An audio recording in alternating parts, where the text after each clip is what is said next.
Hello and welcome to Connected Classrooms for 2000. No. Hi there, it's Nikki Carr, your course coordinator for TCHE 2437 Connected Classrooms for the Masters of Teaching Practice program. Welcome to your first online lecture.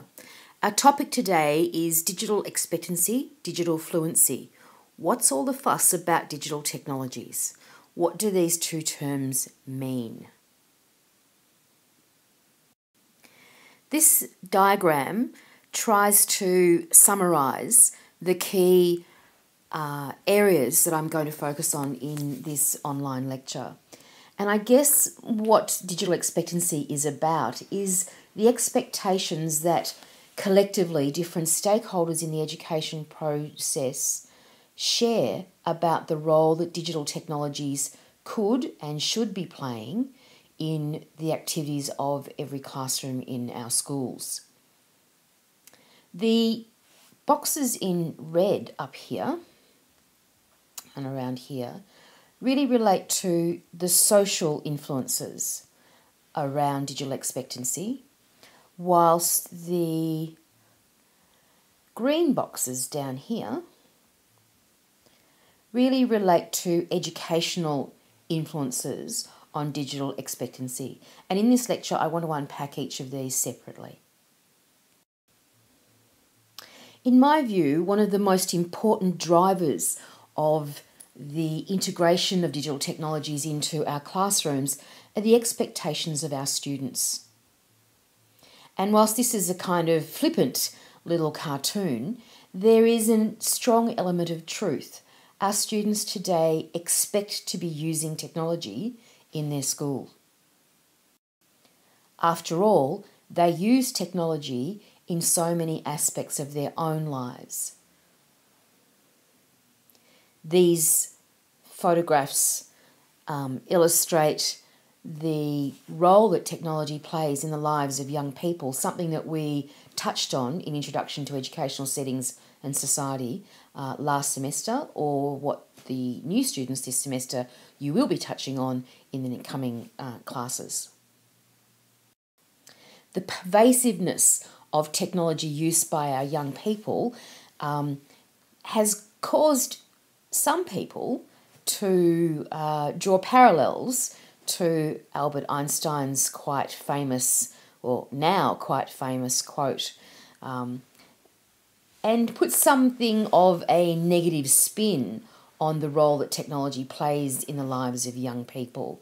And while sometimes I admit to sharing the frustration of watching young people to whom I'm talking get distracted by the technology that is forever in their hands, I don't agree with the quote that we have a generation of idiots.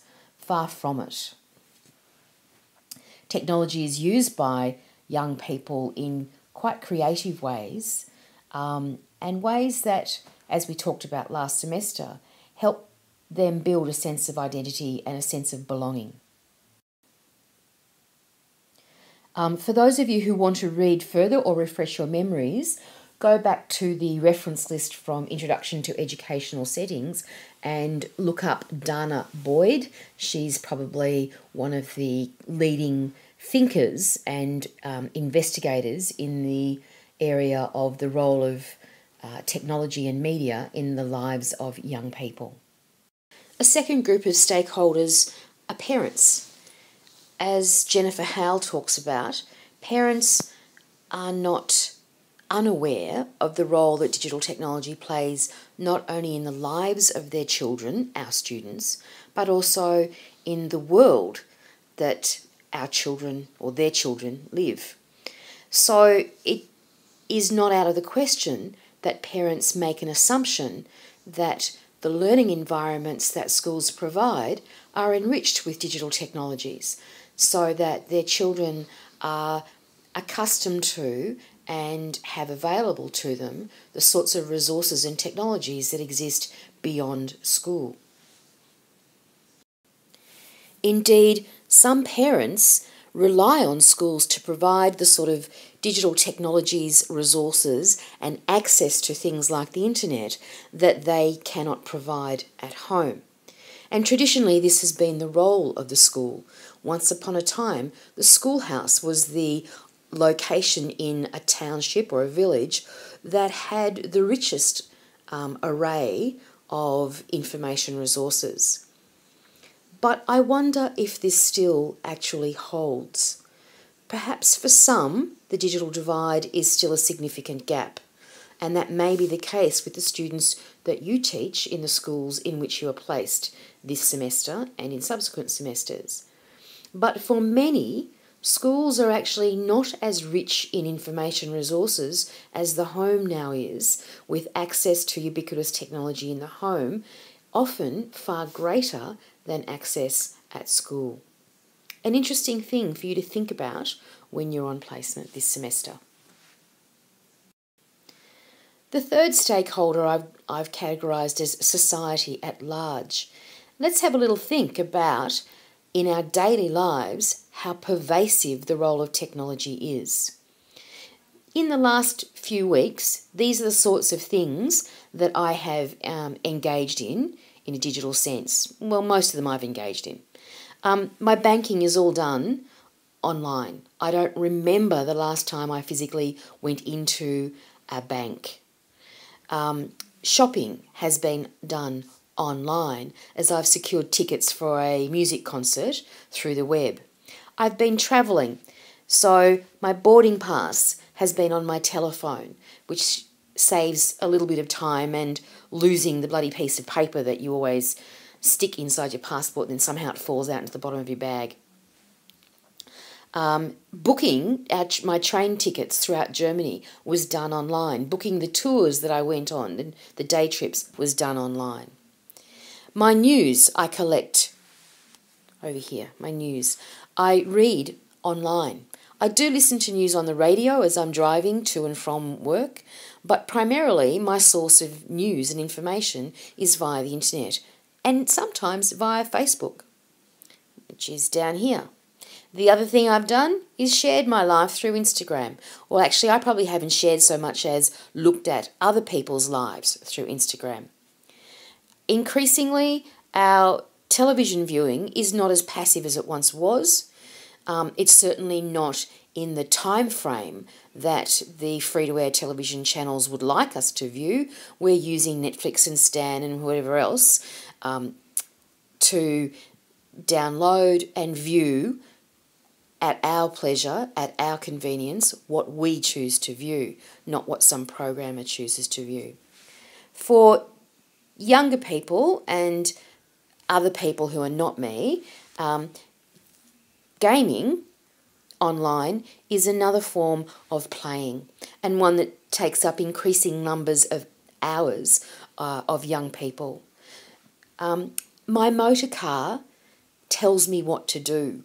It is full of computer technology under the hood that dictates to me when I get the car serviced, whether I can drive with or without my seatbelt on, if I'm going too fast, and ultimately, not too far down the track, we'll have the self-driving car brought to us by our friends at Google.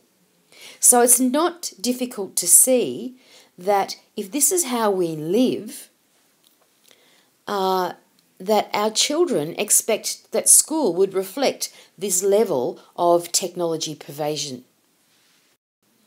This is also reflected in that fourth group of stakeholders from society, and that's employers.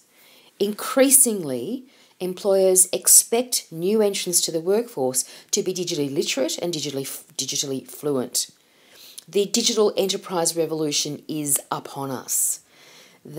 Have a look, that the Fortune 500 companies, the top 500, 62% of them are active on Twitter, 23% have blogs. That will increase. The use of cloud servers has increased hugely in a very short space of time.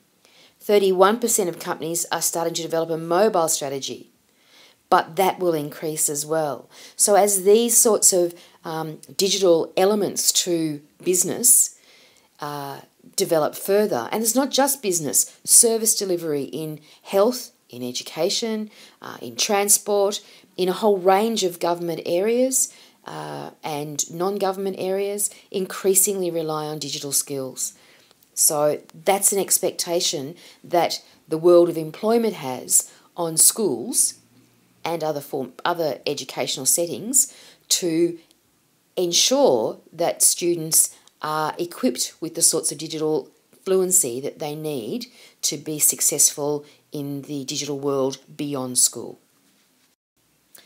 The Australian curriculum has recognised that the role of digital technologies is a really significant one, and in 2014 released the Digital Technologies Curriculum, without perhaps the fanfare that it needs, because many schools are still yet unaware of its presence. But by the end of 2016, schools will need to be reporting against the Digital Technologies Curriculum for their students from kindergarten/prep level or foundation level to year 10. And the digital technologies sits with the design and technologies curriculum area and involves 3 different ways of thinking. The computational thinking, systems thinking, and design thinking. And so these are requirements that all teachers will need to be integrating into the curriculum that they develop. And the final stakeholder, if you like, in my initial diagram is the pedagogy.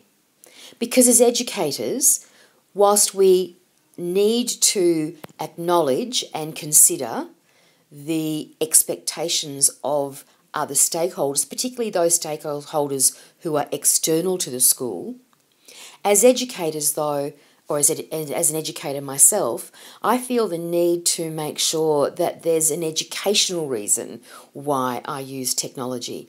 And that's going to be the primary focus of this course and the sorts of topics that we're going to explore. We're going to look not so much as at the pedagogy, although that will emerge from our examination of the learning theory that underpins effective use of digital technologies. So that's going to be the focus, and I'll talk more about that in the next series of lectures. In the early 2000s, an educator by the name of Mark Prensky popularised the idea of the digital native. The digital native to him was someone who was born into a digitally enriched world. Interestingly enough, when Prensky wrote this, he was really referring to people who were born in the 1980s, which funnily enough could and should include quite a few of you, perhaps not all of you. And to Mark Prensky and others like Olblinger and Donald Tapscott, who refer variously to digital natives as members of the net generation or millennials or those born digital. For those young people, technology is part of the fabric of their lives. They don't know a world without technology. So the assumption is that because they are born into a heavily technological world, that the skills of digital devices and applications come naturally to them.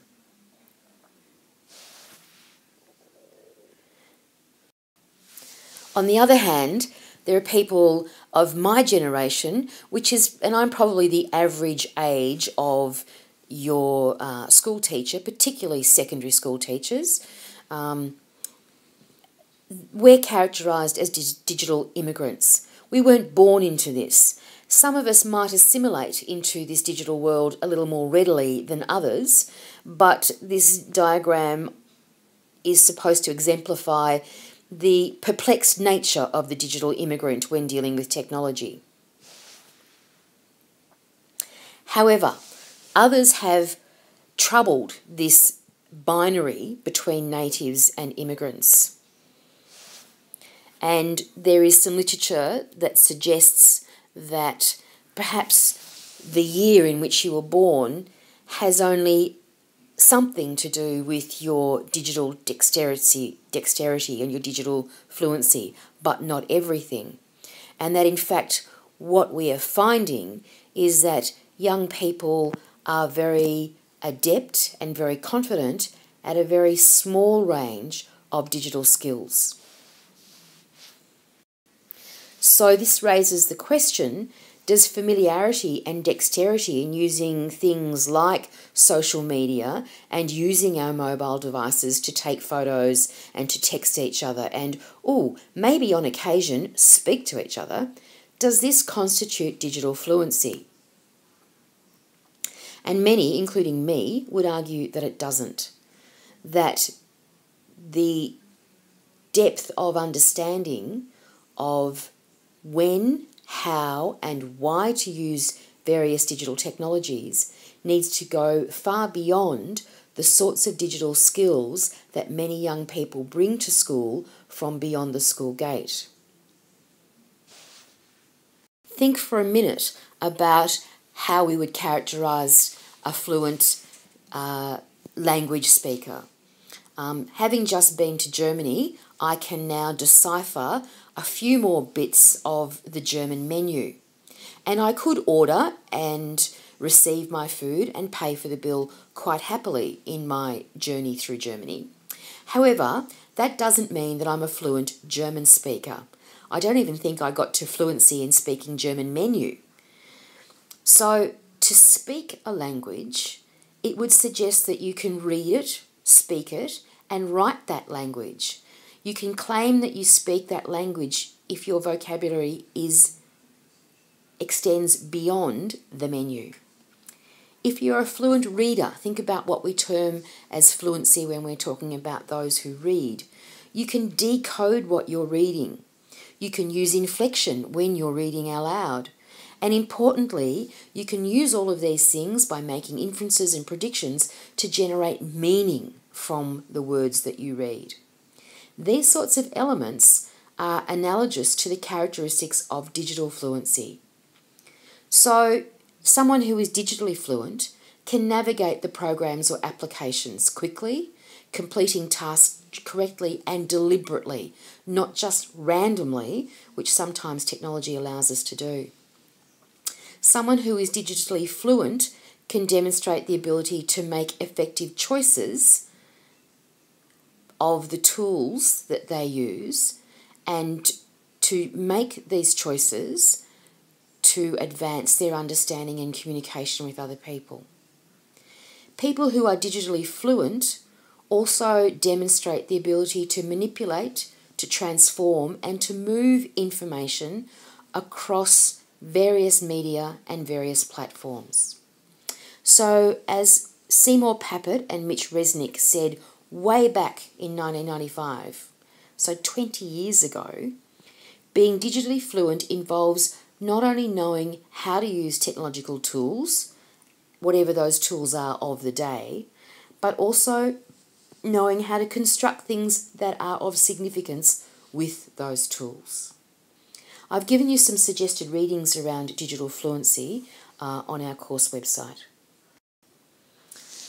So, to conclude, there is a strong sense of digital expectancy placed upon teachers and upon schools to provide a learning environment that is technologically enriched so that students upon leaving school and even before leaving school can participate effectively in a world that is increasingly makes use of digital technologies. What does that mean for you? I think for a teacher, even a pre-service teacher, it means two key things. One is to work on your own digital fluency. As a teacher, you don't need to necessarily know what every bell and whistle and every button on every app in the world can do. However, you need to understand how to make use of those tools. What tools You could choose for what purposes, why, how, and when, and what the basic functionality and affordances of those tools and applications are, so that you can deal with the second step that I identify here, that you create authentic opportunities for your students to develop their digital fluency. And by that, I certainly don't mean sending them off to a computer lab once a week to do a touch typing course. And we are going to explore a wide range of digital applications and tools in connected classrooms. And when you're on your 4-week placement, you are going to create these authentic opportunities for your students to develop their digital fluency. In finishing this online lecture, I'm aware that some of you, maybe quite a few of you, might be facing this class with something approaching trepidation. I'm wondering if some of you may feel a little lacking in your own digital fluency, and the idea of having to take a class that's focused on technology might be scaring you witless. Please do not panic, do not stress. This is a really supportive environment. You are going to help each other, you're going to teach each other. You're going to really quickly overcome your fear. And by the end of this class, in fact, by the end of the first 5 weeks, you're going to be brimming with excitement about how quickly you can get into that classroom to start using some of the tools that we will be playing with over the next few weeks. So enjoy your time in this course, work on your digital fluency, and start thinking about opportunities that you can create for your students to develop their digital fluency.